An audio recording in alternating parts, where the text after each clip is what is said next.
இதுதாங்க உங்களோட சிமுலேஷனோட block diagram. So நீங்கள் கேட்ட மாதிரி வந்து பார்த்தீங்கன்னா ஒரு பிவி சோர்ஸ் இருக்கும். அந்த சோர்ஸ் ஆனது லோ வோல்டேஜாக இருக்கும். ஸோ அந்த லோ வோல்டேஜ்லேருந்து வந்து பார்த்தீங்கன்னா அது ஈக்குவலான ஒரு பேட்டரி போட்டு நம்ம என்ன பண்ணுவோம்னா சார்ஜ் பண்ணிடுவோம். ஸோ இந்த பேட்டரியும் லோவாக தான் இருக்கும், லோ வோல்டேஜ் லெவல். ஸோ இந்த லோ வோல்டேஜ் லெவல்லேருந்து நம்மளுக்கு இன்வெர்டர் யூஸ் பண்ணலாம். அதாவது இங்கே போர்ட்டபிள் இன்வெர்டர் சொன்னால இன்வெர்டர் யூஸ் பண்ணுறதுக்காக நம்ம என்ன பண்ணுறோம்னா டிரான்ஸ்ஃபார்மர் இன்டெகிரேட்டட் ஸ்டெப் அப் இன்வெர்டர் அப்படின்னு ஒரு கான்செப்டில் யூஸ் பண்ணுறோம்.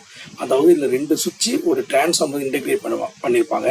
இதோட நேம் கரெக்டான நேம் சொல்லணும்னா புஷ் புல் இன்வெர்டர் அப்படின்னு சொல்லலாம். இந்த கான்செப்ட் தான் புஷ் புல் இன்வெர்டர் சொல்லுவாங்க. அப்போ லோவாக இருக்கக்கூடிய பேட்டரி சோர்ஸ், நம்மளோட வோல்டேஜ் சோர்ஸ் வந்து லோ தான். ஏன்னா போர்ட்டபிள் இன்வெர்டர் சொல்றதுனால சோலாரும் லோவாக தான் இருக்கும், பேட்டரியும் லோவாக தான் இருக்கும். ஸோ இப்போ இந்த பேட்டரியோட லோ வோல்டேஜ் வந்து நமக்கு ஹை வோல்டேஜ் வந்து கிடைக்கும், ஏசியோட அவுட்புட் வந்து கிடைக்குங்க. ஸோ அப்போ அதில் ஏசியோட பாயிண்ட் நம்ம கனெக்ட் பண்ணிக்கலாம்.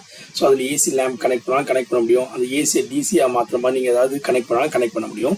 ஸோ நம்ம அதுக்கடுத்து எக்ஸ்ட்ரா என்ன ஒரு சர்க்கியூட், பக் கன்வெர்ட்டர்னு ஒரு சர்க்கியூட் போட்டிருக்கோம். இந்த பக் கன்வெர்ட்டர் சர்க்கியூட் வந்து டிசி லோட். இந்த பக் கன்வெர்ட்டர் வந்து பேட்டரியிலேருந்து எடுத்திருக்கோம்.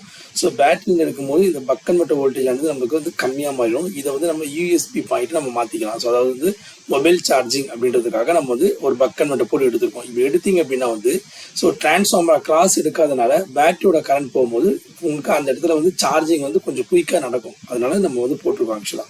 ஸோ வந்து பக் கன்வெர்ட்டர் போட்டு வந்து போர்ட்டபிள் சார்ஜிங்கோட மொபைலுக்காக நம்ம வந்து போட்டிருக்கோங்க. ஸோ இதுதான் உங்களோட சிமுலேஷனோட point of view block diagram. அப்போ இதோட சர்க்யூட் டயக்ராம் வந்து உங்களுக்கு ஸோ இந்த மாதிரி வரும். ஒரு சோலார் மாடியூல் இருக்கும், அதுக்கப்புறம் வந்து ஸ்டோர் பண்ணுறதுக்கு சோலார் இருக்கும்போது அந்த எனர்ஜி ஸ்டோர் பண்ணுறதுக்கு ஒரு பேட்டரி வரும். ஸோ அந்த பேட்டரிக்கு அப்புறமா நீங்கள் என்ன கனெக்ட் பண்ணிருக்கீங்க அப்படின்னு வந்து பார்த்தீங்கன்னா வந்து ஒரு transformer integrated step up inverter போட்டிருக்கல. அந்த transformer integrated step up inverter வந்து பார்த்தீங்கன்னா என்னென்னு வந்து பார்த்தீங்க அப்படின்னா வந்து பார்த்தீங்கன்னா இது புஷ்புல் டோபாலஜி, 2 சுவிட்ச் ஒரு டிரான்ஸ்ஃபார்மர் வந்து இன்டெகிரேட் ஆகிருக்கும். அதுக்கப்புறம் வந்து பார்த்தீங்கன்னா போர்ட்டபிள் டிசி லோடுக்காக உங்களுக்கு நான் என்ன பண்ணிருக்கோம், ஒரு பக் கன்வெர்ட்டர் வந்து நம்ம வந்து டிசைன் பண்ணியிருக்கோம். இதுதான் உங்களோட சர்க்யூட் டயக்ராம். ஸோ அப்போ இதுதான் நம்ம வந்து மேட்லாப்ல சிமுலேஷனில் போட்டு நம்ம வந்து ரன் பண்ண போகிறோங்க. இதுதான் உங்களோட மேட்லாபோட ஃபுல் சிமுலேஷன். இது மேட்லாப் வரைஞ்சிருக்கும். ஸோ இதை நம்ம ரன் பண்ணிட்டோம். இப்போ இதை ரன் பண்ணோன்னா இதில் என்னென்ன அவுட்புட் பார்க்கணும் அப்படின்னா ஸோ சோலார்லேருந்து என்ன மாதிரி அவுட்புட் வருதுன்னு பார்க்கணும். அதுக்கப்புறம் வந்து பேட்டரியாக வந்து எஸ்ஓசியை பார்க்கணும். பேட்டரியோட எஸ்ஓசி ஏன் பார்க்கணும் அப்படின்னா வந்து பேட்டரி வந்து டிஸ்சார்ஜ் ஆனாதான் உங்களுக்கு பேட்டரி சப்ளை பண்ணுதுன்னு அர்த்தம். அதனால பேட்டரியோட எஸ்ஓசி பார்க்கணும். அதுக்கப்புறம் இன்வெர்ட்டரோட அவுட்புட் பார்க்கணும். அதுக்கப்புறம் பக் கன்வெர்ட்டரோட அவுட்புட் வந்து பார்க்கணுங்க நம்ம. ஸோ இதுதான் இதோட 4 உங்களுக்கு அவுட்புட்டோட ஸ்கோப் வந்து போட்டிருக்கோம். ஸோ இந்த ஃபர்ஸ்ட் ஸ்கோப் பார்த்தீங்கன்னா சோலார் என்ன அவுட்புட் வந்து பார்க்குறதுக்காக. ஸோ இதை நீங்கள் டபுள் கிளிக் பண்ணீங்கன்னா ஸோ இந்த மாதிரி உங்களுக்கு ஒரு கிராஃப் வருது. ஸோ இதில் நீங்கள் எக்ஸாக்ட் அவுட்புட் வேணால் இப்படி கிளிக் பண்ணணும்.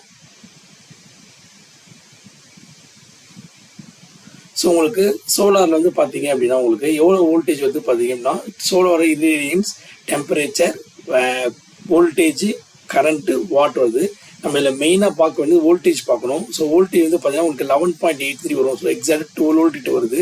கரண்ட் ஆனது அரௌண்ட் உங்களுக்கு 8 ஆம்ஸ் வருது. ஸோ ரெண்டுத்தையும் கால்குலேட் பண்ணிங்கன்னா உங்களுக்கு பவர் ஆனது 96 வாட் வருங்க.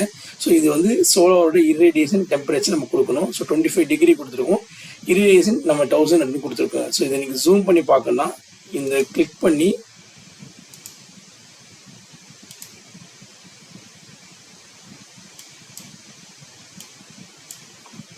ஸோ இதை ஜூம் பண்ணி நம்ம கிளியராக அந்த வேவ் ஃபார்ம் வந்துடுங்க. என்னென்ன வேவ் ஃபார்ம் இருக்கோ அந்த வேவ் ஃபார்ம் வந்துடும். ஸோ ஃபர்ஸ்ட்டில் வந்து சோலாரோட வோல்டேஜ் என்ன, சோலரோட கரண்ட் என்ன, அதோட ஓவரால் பவர் என்ன பார்க்கணும் நம்ம. ஸோ 12 வோல்ட் 8 ஆம்ஸ் கொடுத்துருக்கோம் நம்ம. ஸோ அதுக்கப்புறம் வந்து பார்த்தீங்க அப்படின்னா வந்து 8 ஆம்ஸ்க்கு அப்புறம் வந்து பார்த்தீங்கன்னா ஓவரால் பவர் 96 வாட் வந்து நமக்கு வருது ஆக்சுவலாக இதில். ஸோ இதுக்கு அடுத்த கிராஃப் வந்து பார்த்தீங்க அப்படின்னா வந்து நம்ம பேட்டரியோட எஸ்ஓசி வந்து பார்க்கணுங்க. பேட்டரி வந்து இப்போ என்ன பண்ணுறது, சப்ளை பண்ணுமா அப்படின்னு பார்க்கணும். ஸோ அதுக்கு இந்த நீங்கள் கிளிக் பண்ணிங்க அப்படின்னா ஸோ பேட்டரியோட வோல்டேஜ் உங்களுக்கு அரௌண்ட் 12 வோல்ட் வருது உங்களுக்கு. ஸோ அதுக்கப்புறம் வந்து பார்த்தீங்கன்னா அதோட எஸ்ஓசியோட வோல்டேஜ் வந்து பார்க்கணும். ஸோ உங்களுக்கு அந்த எஸ்ஓசி வோல்டேஜ் வந்து பார்த்தீங்க அப்படின்னா ஸோ டிஸ்சார்ஜ் ஆகுது, பேட்டரி அது டிஸ்சார்ஜ் ஆகும்போது டிக்ரீஸ் ஆகுங்க. ஸோ அந்த எஸ்ஓசியோட லைன் ஆனது ஸோ என்ன சார்ஜிங் கொடுத்துருக்கோ அது வந்து டிக்ரீஸ் ஆகும். ஸோ உங்களுக்கு லைன் பாருங்கள் 100 0 போகுது. அப்போ வந்து இது வந்து டிஸ்சார்ஜ் ஆகுது. சோலார் வந்து பேட்டரி சார்ஜ் ஆகி அந்த பேட்டரியிலேருந்து ஒர்க் ஆகுது ஆக்சுவலாக. ஸோ இப்போ பேட்டரி வந்து இப்போ டிஸ்சார்ஜ் பண்ணுறது அப்படின்னு அர்த்தம். அதாவது பேட்டரி சப்ளை பண்ணுறதுன்னு அர்த்தம் ஆக்சுவலாக. ஸோ அப்போ நம்மளுக்கு இன்வெர்ட்டர் அவுட்புட் பார்க்கணும். ஸோ அப்போ பேட்டரியோட வோல்டேஜ் வந்து பார்த்தோம் 12 வோல்ட் சம்திங் வந்தது. சோலார் வோல்டேஜ் 12 வோல்ட் தான் வந்தது. இப்போ இன்வெர்ட்டரோட அவுட்புட் நீங்கள் செக் பண்ணீங்க அப்படின்னா ஸோ இன்வெர்ட்டரோட அவுட்புட்டை செக் பண்ணலாம், பக் கன்வெர்ட்டரோட அவுட்புட்டை செக் பண்ணுறோம் நம்ம இந்த இடத்துல.